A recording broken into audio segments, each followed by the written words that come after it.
आकाश व्योमा के रिएक्शन से समझ चुका था कि अनिका के आने के बाद व्योमा घर में अपनी पोजीशन को लेकर काफी इनसिक्योर हो रही थी। इसलिए आकाश व्योमा से कहता है कि कहाँ से आया होगा मतलब। इस पर व्योमा कहती है कि जहाँ तक मैं जानती हूँ अनिका मनाली से कुछ ही दिनों पहले आई है। मल्होत्रा खानदान की हैसियत के बारे में हम लोग तो पहले से ही जानते हैं, फिर ये नो लिमिट कार्ड इस लड़की के पास कैसे हो सकता है।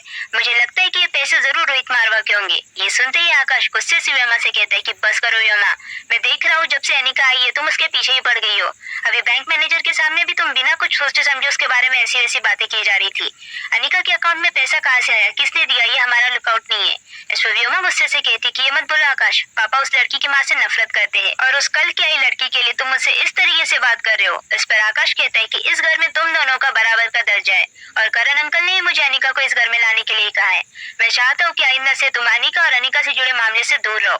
आकाश की बातें व्योमा को तीर की तरह चुभ रही थी, इसलिए व्योमा वहाँ से बिना कुछ कहे चली जाती है। व्योमा के जाते ही मयूर आकाश के पास आकर कहता है कि तुम उस अनिका के लिए हमारी बहन व्योमा के साथ इस तरीके से बात नहीं कर सकते, ये बात करण अंकल को अच्छी नहीं लगेगी।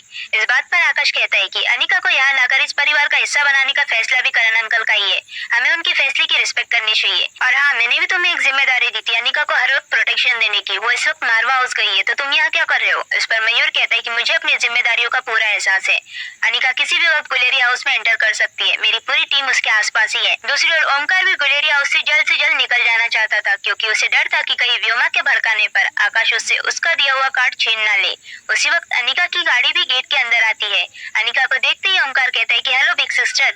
ओमकार को देखते ही अनिका कहती है कि अरे ओमकार तुम यहाँ कैसे। ओमकार अच्छे से जानता था कि उसकी इस बहन के अकाउंट में बहुत सारा पैसा है। ओमकार अपने एनिमल शेल्टर के लिए फंड्स इकट्ठा करना चाहता था। वो ये भी जानता था कि आकाश के दिए हुए कार्ड पर लिमिट होगी, इसलिए ओमकार अनिका से कहता है कि मुझे 10 लाख रुपए चाहिए थे। तभी अनिका बिना कुछ सवाल किए ओमकार के अकाउंट में 25 लाख रुपए ट्रांसफर कर देती है। बैंक का मैसेज देखते ही ओमकार खुशी से उछलने लगता है और अनिका के लिए टैक्सी का डोर खोलते हुए कहता है कि दीदी you are the best, thank you very much. Anika के जाते ही मयूर ओमकार की टी शर्ट पकड़ते हुए कहता है कि शर्म नहीं आती इस तरह किसी लड़की की खुशामद करते हुए, क्या जानते हो तुम इस लड़की के बारे में, इस लड़की ने कितना दुख पहुंचाया हमारे करण अंकल को। इस पर ओमकार कहता है कि वो क्या है ना, मेरी बहन होने के सारे फर्ज निभाए उसने, इसलिए मैं भी अपने भाई होने के सारे फर्ज निभाऊंगा।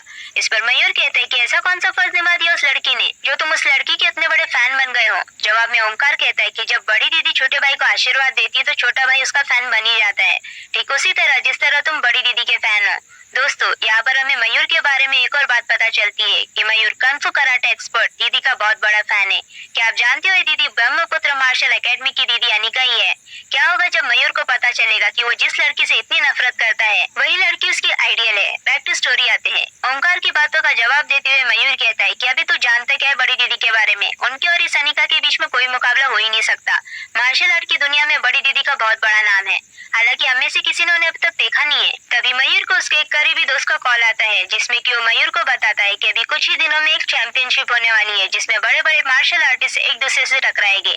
मैंने सुना है कि इस चैंपियनशिप में इस बार दीदी ब्रह्मपुत्र एकेडमी की ओर से उतरने वाली है। सारे फैंस में खबर फैल चुकी है, सब लोग दीदी से मिलने के लिए उतावले हो रहे हैं। इस पर मयूर कहता है कि चाहे कुछ भी हो जाए मैं ये मुकाबला देखना चाहता हूँ, किसी भी कीमत पर दीदी से मिलकर मैं उनसे ट्रेनिंग लेना चाहता हूँ। दूसरी ओर अनिका भी सोने ही जा रही होती कि तभी उसे बलवीर सर का कॉल आता है। वो कहते कि पुत्र तेरे लिए खुशखबरी है, हर 10 साल में होने वाली चैंपियनशिप कुछ ही दिनों में दिल्ली में होने वाली है और इस चैंपियनशिप में जो भी जीतेगा उस एकेडमी का बहुत बड़ा नाम होगा और साथ ही साथ लोगों की नजरों में वो एकेडमी सबसे ज्यादा शक्तिशाली होगी। ये अच्छा मौका है उस सुखबीर को सबक सिखाने का। दोस्तों, मैंने आपको पहले ही बताया था कि सुखबीर बलवीर सर का राइवल है। बलवीर सर आगे कहते हैं कि मैंने फैसला किया है कि इस बार हमारी एकेडमी की तरफ से तुम चैंपियनशिप में उतरोगी। ये बात सुनते ही अनिका कहती है कि बलवीर सर प्लीज मुझे इन सबसे दूर रखिए। इतना कहकर अनिका फोन डिस्कनेक्ट करने ही वाली होती है, तभी बलवीर सर कहते हैं कि उस सुखबीर का शागिर्द भी इस चैंपियनशिप में उतरने वाला है।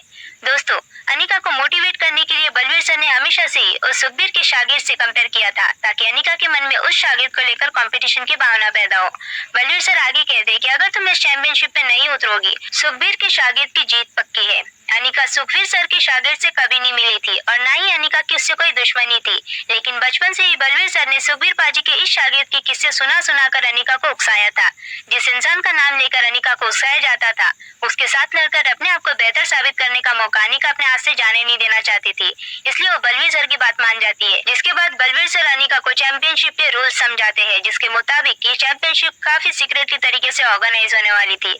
साथ ही साथ यहाँ सबकी एक फेक आईडी होगी और सब लोग मार्क्स लगाकर ये मुकाबला करेंगे और जो कंटेस्टेंट ये मुकाबला जीतेगा जीतेगा वो हारने वाले को अनमास्क करेगा और इस चैंपियनशिप में तुम्हारी आईडी का नाम होगा आर्या। इसके बाद अनिका बलवीर सर से पूछती है कि मेरा पहला मुकाबला कब है, जिस पर बलवीर सर कहते कि तुम्हारा पहला मुकाबला आज ही है।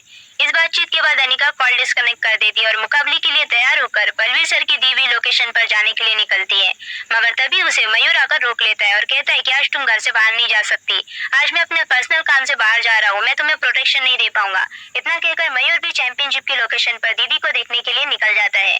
अनिका भी लोकेशन पर पहुंच जाती है जहाँ पर चैंपियनशिप होने वाली थी। वह एक बहुत ही सीक्रेट जगह थी। दरअसल डिस्को पब के नीचे बेसमेंट में एक मिनी स्टेडियम बनाया गया था जो फुल्ली साउंड प्रूफ था। अनिका जब बेसमेंट में पहुंचती है तब उसे वहाँ का एक वॉलंटियर आके कहता है कि अगर तुम ब्रह्मपुत्र मार्शल एकेडमी की दीदी से मिलना चाहती हो तो मैं उसमें तुम्हारी मदद कर सकता हूँ। इतना ही नहीं, तुम उनके साथ सेल्फी भी ले सकती हो, बस उसके बदले में तुम्हें मुझे कुछ पैसे चुकाने होंगे। ये बात सुनकर अनिका हैरान हो जाती है और सोच में पड़ जाती है कि वॉलंटियर फेक दीदी बनाकर सबको मिलवाने के नाम पर पैसे गिन रहा है। इस वॉलंटियर ने मयूर को भी बेवकूफ बनाकर उससे मोटा पैसा लेकर फेक दीदी से मिलवाया था, लेकिन अनिका ये सब इग्नोर कर देती है और खाने की सेक्शन की ओर जाती है क्योंकि उसे भूख लगी थी। जहाँ पर जाते ही उसे एक आदमी मास्क पहने दिखाई देता है जिसके हाथ में एक छोटी सी बच्ची थी। तो दोस्तों गेस कीजिए कि वो आदमी कौन था? जी हाँ, आप सही सोच रहे हो। दरअसल रोहित रिया के साथ चैंपियनशिप में आया था, और वो आता भी क्यों ना, सुखवीर सर का शागिर्द जो था। रोहित भैया को सुखवीर सर की एकेडमी में सब लोग बड़े भैया के नाम से जानते थे। रोहित को देखते ही एक वॉलंटियर उसे कहता है कि अरे बड़े भैया आप यहाँ पर।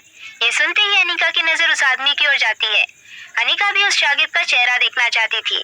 उस आदमी और बच्ची को देखते ही अनिका पहचान गई थी कि वो आदमी रोहित है और उसके हाथ में जो बच्ची है वो रिया है। तो दोस्तों क्या लगता है आपको, क्या अनिका जान जाएगी कि रोहित ही सुखवीर सर का शागिर्द है? क्या रिएक्शन होगा